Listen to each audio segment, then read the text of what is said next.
Bismillah wa bihamdihi. Assalamualaikum warahmatullahi wabarakatuh. Yang terhormat Bapak Yul Alpian Hadi MPD, selaku dosen pengampu mata kuliah pengembangan media pembelajaran. Di sini izinkan saya memperkenalkan diri. Saya atas nama Yusril Ehwan dari kelas 6F. Di sini izin untuk sedikit menjelaskan terkait materi pengembangan media pembelajaran di sekolah dasar. Baik, langsung saja ini penjelasan dari saya. Baik, yang pertama yaitu pengertian media pembelajaran. Seperti yang kita tahu, pada semester sebelumnya kita sudah pernah mempelajari tentang media pembelajaran. Nah, media pembelajaran ini merupakan apa saja yang mengantarkan atau membawa informasi ke penerima informasi. Menurut Scrum, dia mendefinisikan bahwa media pembelajaran itu sebagai teknologi yang mampu membawa informasi dan dapat dimanfaatkan untuk melangsungkan proses belajar mengajar.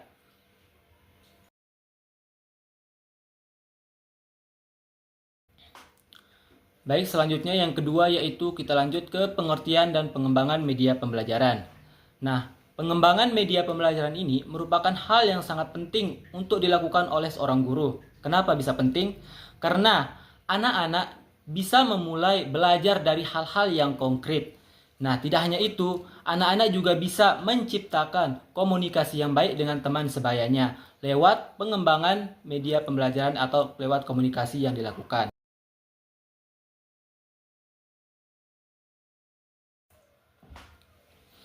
Baiklah, yang selanjutnya yang ketiga, yaitu menurut Arif Sadiman DKK ada 6 langkah yang harus dilakukan dalam mengembangkan media pembelajaran. Yang diantaranya yaitu yang pertama, yaitu kita harus menganalisis kebutuhan dan karakteristik siswa. Seperti yang kita tahu, semua siswa atau peserta didik itu memiliki karakteristik yang berbeda-beda. Tidak hanya kita berfokus pada satu peserta didik saja, akan tetapi kita perlu juga melihat peserta didik yang lainnya. Yang kedua yaitu kita harus merumuskan tujuan instruksional. Yang ketiga, kita harus merumuskan bahan butir-butir secara rinci dan mendukung agar tercapainya tujuan pembelajaran tersebut. Nah, yang keempat yaitu kita harus memperlihatkan alat ukur untuk mengukur keberhasilan peserta didik. Sejauh mana peserta didik itu dalam memahami media pembelajaran atau pembelajaran yang telah kita berikan tersebut. Nah, yang kelima, kita perlu menulis naskah media pembelajaran tersebut agar peserta didik bisa lebih mudah memahami apa yang kita sampaikan. Nah, yang keenam yaitu kita harus mengajukan tes dan revisi terhadap peserta didik agar gunanya itu untuk kita mengetahui tingkat keberhasilannya itu peserta didik kayak gimana, di mana letak kesalahan peserta didik, kita bisa melakukan revisinya. Seperti itu.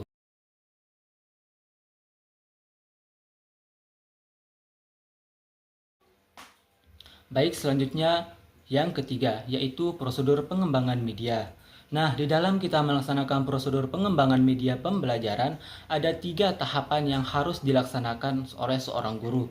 Yang pertama yaitu tahap perencanaan. Dalam kita membuat media pembelajaran, langkah pertama yang harus kita lakukan adalah melakukan persiapan dan perencanaan dengan teliti. Gunanya apa? Agar supaya media yang kita buat itu sesuai dengan karakteristik peserta didik.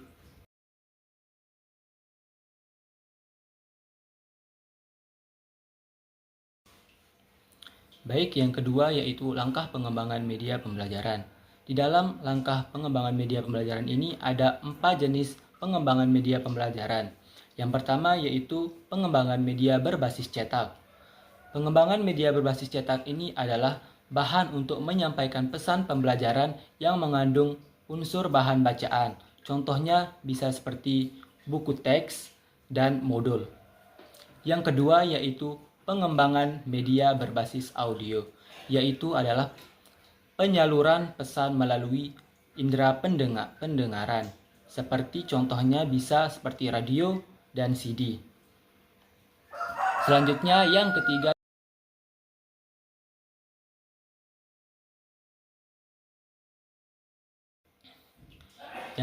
yaitu pengembangan media berbasis visual. Pengembangan media berbasis visual ini adalah pesan atau konsep yang disampaikan kepada peserta didik itu dikembangkan dalam bentuk seperti foto, gambar, dan lain sebagainya. Contohnya bisa ada di sini.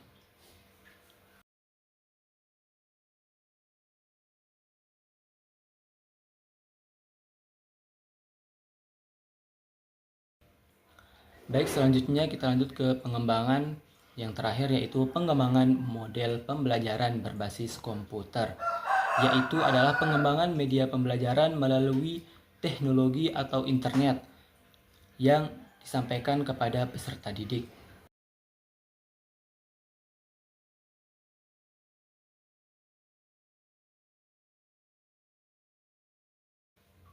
Nah, baik, sekarang kita masuk ke tahap yang terakhir, yaitu prosedur yang terakhir, yaitu prosedur evaluasi.